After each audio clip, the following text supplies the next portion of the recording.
Kembalinya Sang Raja. Bab 5. Ketika Su Chen sedang menelepon di luar, Lin Ruohan dan putrinya juga tidak menganggur. Ayah, apa yang kamu pikirkan? Kami hanya teman bermain ketika kami masih anak-anak. Bagaimana kamu bisa memaksa kami untuk bersama? Kenapa tidak? Kamu ingin bersama Su Chen. Ini yang kamu katakan. Kamu ingin mengenalkanku pada pacarku setiap hari, aku hanya mencoba untuk menghentikanmu. Saya tidak peduli apakah Anda berbohong atau tidak. Jika Anda mengatakannya dengan lantang, masalah di antara kalian berdua akan diselesaikan. Lin Tongwei berkata dengan tegas. Juga, Xiao Chen tidak suka tinggal di sini, jadi Anda bisa berangkat besok. Lin Ruohan hampir meledak. Dia baru saja kembali dan dia bahkan tidak punya tempat tinggal. Bagaimana saya bisa pindah? Bagaimana kamu tahu? Setelah keluar selama bertahun-tahun, dia pasti kembali dengan semua keahliannya. Rumah sama sekali tidak akan menjadi masalah baginya, jadi jangan terlalu banyak berpikir. Berbicara tentang ini, mata besar berair Lin Ruohan berputar, mengungkapkan kepintaran yang indah. Oke, apa kamu tidak ingin aku tinggal bersamanya? Bukan tidak mungkin, tapi aku punya syarat. Lin Ruohan mengangkat kepalanya tinggi-tinggi dan berkata dengan bangga. Kondisi apa? Pernahkah Anda melihat villa Haitang di gunung? Lin Ruohan berkata sambil menunjuk ke sebuah villa keluarga tunggal di puncak gunung. Melihatnya, Lin Ruohan menyilangkan tangan di depan dada, menahan ombak di depannya. Saya sudah terbiasa tinggal di rumah besar. Jika rumahnya adalah Haitang Villa, maka saya akan pindah ke sana dan tinggal bersamanya. Lelucon yang luar biasa. Setelah mendengar kata-kata Lin Ruohan, Lin Tongwei langsung menjadi marah. Saya pikir Anda pilih-pilih. Apakah Villa Haitang cocok untuk ditinggali orang biasa? Ini tidak untuk dijual. Ini digunakan untuk menerima para pemimpin komite sentral Yanjing. Hanya orang-orang besar yang memenuhi syarat untuk tinggal di sana. Di mana Anda ingin Su Chen mendapatkannya? Kalau begitu saya tidak peduli. Saya sudah lama melihat Villa Haitang. Menghadap ke sungai Guangling dan ada pohon apel liar di halamannya. Saya tidak membelinya karena ini rumah khusus untuk pemimpin pusat. Lin Ruohan tampak bangga dan berpikir, tidak peduli seberapa mampu dia tidak bisa mendapatkan Haitang Villa. Jika dia ingin tinggal bersamaku, tidak mungkin. Anda juga tahu bahwa ini adalah rumah khusus untuk para pemimpin pusat, tetapi Anda tetap mengajukan permintaan seperti itu. Bukankah ini sulit bagi Su Chen? Itu urusannya. Jika kamu tidak memiliki kemampuan apapun, bagaimana kamu bisa menjadi laki-lakiku, Lin Ruohan? Lin Tongwei sangat marah hingga dia tidak dapat berbicara. Setelah bertahun-tahun, dia berpikir bahwa putrinya yang berharga telah tumbuh dan menjadi dewasa. Tapi aku tidak menyangka kalau aku akan tetap seburuk saat aku masih kecil. Tepat ketika ayah dan putrinya sedang bertengkar, Su Chen masuk dari luar. Melihat Su Chen lagi, Lin Ruohan tidak lagi malu seperti awalnya, dan seperti burung yang bahagia. Xiao Chen sudah kembali. Lin Tongwei menyapa sambil tersenyum. Su Chen mengangguk sebagai jawaban. Paman Lin, ini sudah larut. Aku pergi dulu dan tidak akan mengganggumu lagi. Melihat Su Chen hendak pergi, Lin Tongwei berkata dengan cepat. Xiao Chen, kamu mau pergi kemana? Paman Lin punya mobil dan akan mengantarmu. Sekarang, Lin Tongwei sudah menyerah pada Haitang Villa. Karena, betapapun kuatnya Su Chen, dia tidak akan pernah bisa mengesampingkan kekuasaannya dan mendapatkan rumah yang didedikasikan untuk para pemimpin pusat. Keduanya masih perlu membicarakan masalah tersebut dalam jangka panjang. Melihat ayahnya membatalkan rencana ini, Lin Ruohan bahkan lebih bahagia, dan sepertinya dia bahkan lupa bahwa dia didorong ke dalam lubang lumpur. Paman Lin, aku tidak perlu kamu mengantarku. Aku akan ke Villa Haitang. Aku baru saja melihat alamatnya. Tidak jauh dari sini, di gunung. Apa? Villa Haitang. Lin Ruohan dan putrinya berseru tak terkendali, seolah-olah mereka melihat hantu. Ada apa dengan kalian? Xiao Chen, Paman Lin ingin menanyakan sesuatu padamu. Mengapa kamu pergi ke Haitang Villa? Tentu saja aku akan pulang. Villa Haitang adalah rumahku. Apa? Rumahmu? Lin Ruohan langsung pingsan di atas sofa, seolah ada sesuatu yang meledak di kepalanya. Bukankah itu rumah khusus untuk pemimpin pusat? Bagaimana itu bisa menjadi miliknya? Apakah kamu bercanda? Xiao Chen, apakah kamu yakin tidak bercanda? Kata Lin Tongwei. Apakah ini lelucon? Su Chen berkata tanpa berkata-kata, mengapa kamu tidak ikut denganku dan melihat-lihat?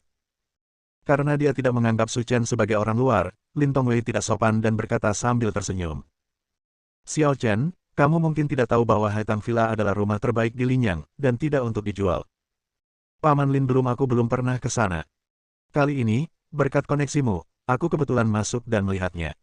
Setelah mengatakan itu, Lin Tongwei berbalik dan berkata, Xiao Han, apa yang masih kamu lakukan sambil duduk di sana? Kamu mungkin belum melupakan apa yang baru saja kamu katakan.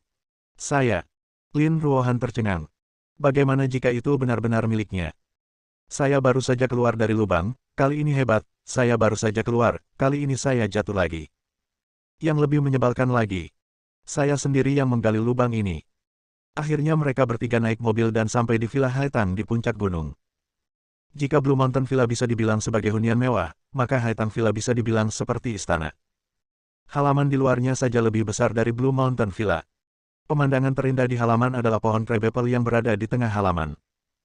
Ada juga papan kayu kecil yang tergantung di atasnya, bertuliskan pengenalan pohon apel kepiting yang berusia lebih dari 100 tahun ini. Di bawah pohon crabapple juga terdapat kolam renang, bangku, dan meja resepsi. Singkatnya, semua yang Anda pikirkan dapat ditemukan di sini. Melihat pemandangan di depannya, mata indah Lin Ruohan menunjukkan ekspresi kekaguman.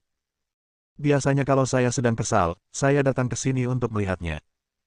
Namun karena keistimewaan villa ini, saya hanya bisa melihatnya dari kejauhan dan tidak memenuhi syarat untuk masuk.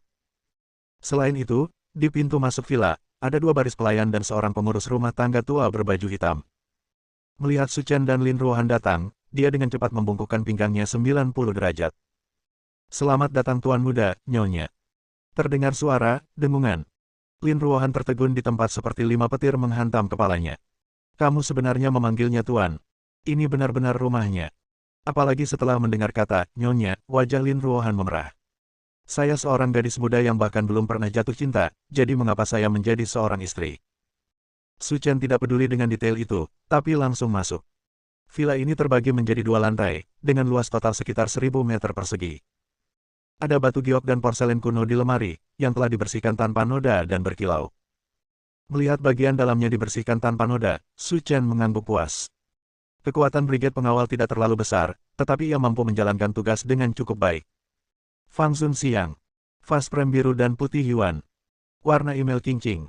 Di samping itu, melihat benda-benda yang diletakkan di lemari, Lin Tongwei tidak tahu harus berkata apa. Ini adalah peninggalan budaya paling berharga di Tiongkok. Jika dijumlahkan, harganya setidaknya puluhan miliar. Sekarang, semuanya ditempatkan di sini. Bahkan menyebutnya sebagai museum nasional pun tidak berlebihan. Apa yang telah dia lakukan selama ini? Dia sebenarnya memiliki kemampuan yang luar biasa. Bab 6. Mereka bertiga mengambil tempat duduknya. Pengurus rumah tangga tua itu membuat sepocit teh dan berkata, Tuan, ini daun pau yang khusus disediakan oleh Yanjing. Baru saja dipetik dari pohon induknya. Sekitar 20000 PERGRAM. Anda bisa mencobanya untuk melihat apakah sesuai dengan selera Anda. 200.000 1 gram. Lin Ruohan kaget. Jika dihitung seperti ini, 1 kilogram sama dengan 200 juta. Tuangkan minuman pada Paman Lin dulu, kata Su Chen dengan tenang. Ya, Tuan. Setelah minum teh, suasana hati Lin Tongwei sedang baik. Dia bersandar di kursinya dan berkata, Xiao Han, masalahnya sudah ada di depanmu. Ini yang baru saja kamu katakan. Selama Su Chen bisa tinggal di Haitang Villa, kamu akan mengambil inisiatif untuk pindah. Datang dan tinggal bersamanya, kamu tahu apa yang harus dilakukan selanjutnya. Saya. Lin Ruohan merasa dia masih pusing. Lubang itu digali terlalu dalam dan tidak ada cara untuk keluar. Xiao Chen, sejujurnya, Xiao Han sudah tertarik dengan Haitang Villa sejak dia datang ke Linyang, tapi levelnya tidak cukup tinggi dan dia tidak bisa tinggal di sini. Mulai sekarang, dia akan diizinkan tinggal bersamamu. Itu hanya kebetulan kalian berdua bisa lebih banyak berkomunikasi setelah tidak bertemu selama bertahun-tahun. Berkomunikasi, kamu tidak akan keberatan jika pamanmu membuat keputusan sendiri. Tidak. Lagi pula, mereka berdua adalah kenalan lama, bukan orang asing, jadi mereka tidak bisa menolak. Haha, itu bagus, itu bagus. Kalau begitu, aku tidak akan mengkhawatirkan urusanmu. Setelah mengatakan itu, Lin Tongwei berdiri untuk pergi dan berkata dengan serius. Xiao Han, kamu boleh tinggal di sini hari ini. Ayah dulu mendesakmu untuk mencari pacar karena dia takut kamu akan diganggu di luar. Tapi sekarang setelah Xiao Chen kembali, ayah merasa lega karena dia melindungimu. Mata Lin Ruohan memerah, ayah, aku akan ikut denganmu juga. Ayo pergi, apakah kamu lupa dengan apa yang baru saja kamu katakan? Oh. Lin Ruohan menghentakkan kakinya karena malu, wajahnya semerah bunga begonia di luar jendela. Bahkan jika aku pindah ke sini, aku harus kembali dan mengemasi barang-barangku. Aku tidak bisa tinggal di sini saja. Yo, itu yang kubilang, cepat, cepat, kembali dan kemasi barang-barangmu. Setelah Lin Ruohan dan putrinya pergi, Su Chen menghela nafas. Dunia ini terlalu kecil. Saya baru saja kembali dan bertemu Lin Ruohan. Ketika villa menjadi sunyi, Su Chen mengangkat telepon dan bersiap untuk menelepon ke rumah. Setelah berjalan selama 3 tahun, dia hanya sesekali mengirim pesan ke rumahnya untuk memberitahukan bahwa dia masih aman. Sekarang setelah aku kembali, saatnya memberitahu ibuku dan yang lainnya. Bu, aku kembali. Nak. Mendengar suara Su Chen, Ibu Su di ujung telepon langsung menangis. Di mana kamu? Ayahmu dan aku akan mencarimu sekarang. Sudah 3 tahun sejak kamu meninggalkan surat dan pergi. Ibu sangat merindukanmu. Mendengar suara tangis ibunya, pikiran Su Chen tergerak dan dia berbisik. Bu, saya di Linyang. Ibu tidak perlu datang dulu. Ada hal lain yang harus saya lakukan di sini. Saya akan kembali dalam beberapa hari. Oke, selama kamu bisa kembali, ibu akan puas. Meskipun Ibu Su terus menangis, dia benar-benar menangis kegirangan. Bu, aku belum melupakan apa yang terjadi di masa lalu. Keluarga Su berhutang segalanya pada kita, dan aku akan membayarnya. Aku akan membuat lelaki tua itu berlutut di depanmu dan meminta maaf. Nak, ibu tidak meminta terlalu banyak. Selama kamu bisa kembali, ayahmu dan aku tidak akan meminta apapun lagi. Mendengar perkataan ibunya, senyuman aneh muncul di bibir Su Chen. Bu, jangan khawatir, hari-hari yang lalu sudah berlalu, serahkan sisanya padaku. Setelah menutup telepon, pikiran Su Chen melayang ke dalam ingatan. Dia tidak akan pernah melupakan apa yang terjadi 6 tahun lalu.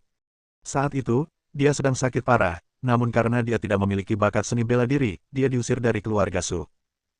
Hujan deras mengguyur, dan ibuku memeluk dirinya yang sakit dan memohon di tengah hujan lebat, tetapi pintu berwarna merah terang selalu tertutup. 3 hari 3 malam, tidak ada yang peduli. Akhirnya orang tuanya membawanya untuk tinggal di kampung halamannya di kabupaten. Mereka mengira bisa hidup damai, namun di luar dugaan, ia tetap diejek oleh keluarga ibunya. Setelah 3 tahun berada di pinggir lapangan, Su Chen berkecil hati dan menyadari kerasnya dunia. Jika Anda tidak memiliki kekuatan yang kuat, seekor anjing pun akan meremehkan Anda. Setelah bertahun-tahun, Su Chen masih belum melupakannya. Dia hanya meninggalkan sepucuk surat sederhana dan memulai perjalanan dengan mimpi yang telah tertidur di benaknya selama bertahun-tahun.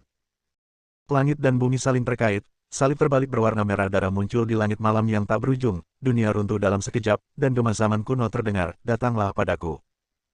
Keluarga Yan Jingsu, meskipun aku memiliki kemampuan untuk menghancurkanmu dalam sekejap, akan terlalu membosankan untuk memusnahkanmu seperti ini.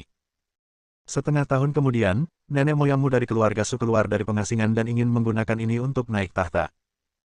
Ketika saatnya tiba untuk bertarung di puncak permainanku, aku akan membuat keluarga Sumu dikalahkan sepenuhnya di depan dunia dan membayar harga atas apa yang terjadi saat itu. Keesokan paginya, Su Chen menerima telepon lagi dari ibunya. Panggilan telepon itu berlangsung hampir 3 jam dan tidak ada yang berarti. Putranya telah tiada selama 3 tahun, jadi sang ibu tentu saja merindukannya dan ingin mendengar lebih banyak suara putranya. Di telepon, apapun yang dikatakan ibunya, Su Chen selalu tersenyum dan setuju, namun pada akhirnya, Su Chen sedikit mengernyit dan merasa sangat malu dengan perkataan ibunya. Bu, aku seharusnya tidak mengikuti ujian masuk perguruan tinggi sekarang. Bagaimana mungkin kamu tidak mengikuti ujian? Ini satu-satunya kesempatanmu untuk maju. Oke, aku mengerti. Su Chen menggelengkan kepalanya dan menghela nafas. Dalam 3 tahun terakhir, saya tidak bisa memberitahu orang tua saya apapun yang telah saya lakukan. Oleh karena itu, saya hanya bisa mendengarkan mereka dan pergi ke sekolah dulu untuk menenangkan suasana hati mereka. Nak, silakan kunjungi rumah Bibi Kiyumu jika kamu punya waktu. Dalam 3 tahun terakhir, Bibi Kiyumu telah banyak membantu dalam menemukanmu. Sekarang kamu sudah kembali, mohon luangkan waktu untuk berkunjung. Bagus. Setelah menutup telepon, Su Chen mengemasi barang-barangnya. Dia tidak ada pekerjaan hari ini, jadi dia bisa mengunjungi rumah Bibi Qiu. Ketika keluarga saya yang terdiri dari 3 orang datang ke sini dari Yanjing, Bibi Qiu banyak membantu. Selama bertahun-tahun, dia selalu menganggap dirinya sebagai putra kandungnya. Sekarang dia sudah kembali, dia harus pergi menemuinya. Namun, saat mereka berjalan keluar, mereka melihat Lin Ruohan dan Lin Tongwei berjalan. Hei, Xiao Chen, kamu sudah bangun. Su Chen mengangguk, ada apa, Paman Lin? Saya berencana untuk kembali ke Songhai nanti dan makan bersama paman saya untuk mengenang masa lalu. Karena dia belum sarapan, Su Chen setuju. Setelah itu, mereka bertiga pergi ke restoran barat bersama dan duduk bersama dan mulai mengobrol. Di meja makan, sebagian besar Lin Tongwei yang berbicara, dan Su Chen hanya mengangguk setuju. Apa yang terjadi selama bertahun-tahun belum bisa diceritakan kepada mereka. Terlebih lagi, mereka tidak akan mempercayai hal-hal sensasional tersebut meskipun diberitahu. Setelah makan sesuatu, Lin Tongwei berkata dengan bijak. Xiao Chen, aku kenyang. Aku akan kembali dulu. Kamu dan Xiao Han bisa mengobrol lebih banyak. Lin Ruohan tampak malu-malu. Hei, ayah, kamu. Kalian boleh makan, ayah tidak akan membuat bola lampu lagi di sini. Setelah Lin Tongwei pergi, Lin Ruohan terus menusuk steak dengan pisau dan garpu untuk melampiaskan amarahnya. Kenapa kamu tidak menyingkir? Jangan tunda aku melakukan pekerjaanku. Saat keduanya sedang makan, suara kasar datang dan bergema di seluruh restoran barat. Bersambung.